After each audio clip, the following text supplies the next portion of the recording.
आज थर्सडे आणि निफ्टीची एक्सपायरी आहे. आज निफ्टी 50ची एक्सपायरी आहे आणि या निफ्टी 50च्या एक्सपायरीमध्ये मी कसा ट्रेड घेतला होता ते मी आज शेअर करणार आहे.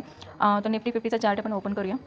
5 मिनिटच्या टाईम फ्रेमवर मी हा चार्ट ओपन केलेला आहे. तर आपण बघतो की मी 9 EMA यूज केलेला आहे. या EMAवर 25,500 पर्यंत हा इथे कन्सॉलिडेट करत होता आणि त्याच्यानंतर हा एक मूवमेंट आलेला आहे. तर मी निफ्टी 50मध्ये हा डाऊन ट्रेंड आज ट्रेड केला होता. तर मी तो कसा केला होता, इथं मी जो स्ट्राईक प्राईस यूज केलेला आहे तो 25,450p यूज केला होता आणि याच्यामध्ये मी जो ट्रेड घेतला होता मी जो हा ट्रेड स्पॉट केला होता तो 16ला ट्रेड मी स्पॉट केला होता आणि तो 45 पर्यंत मूव्ह झालेला आहे. त्याच्यानंतर ही जी रेड कॅन्डल डोजी कॅन्डल बनलेली आहे, तिथे माझं ट्रेड एक्झिट झालेला आहे. हा प्रीमियमचा चार्ट आहे. प्रीमियम जेव्हा पण स्पॉट चार्टमध्ये मूवमेंट येते किंवा एखादी मूवमेंट येते, एखादा पॅटर्न बनतो, तेव्हा प्रीमियम चार्टमध्ये चेक करायची खूप गरज असते. तिथे एखादा पॅटर्न बनतोय का, जर तिथे पॅटर्न किंवा बुलिश पॅटर्न वगैरे प्रीमियममध्ये आपल्याला भेटला तर मग आपण तिथे ट्रेड घेऊ शकतो. स्पॉट चार्टपेक्षा प्रीमियम चार्टवर ट्रेड कन्फर्म असतो आपला. चार्ट ट्रेडिंग आणि अशा प्रकारे अजून व्हिडिओज बघण्यासाठी किंवा चार्ट ट्रेडिंग शिकण्यासाठी, प्रीमियम चार्ट वगैरे ट्रेडिंग मागचं लॉजिक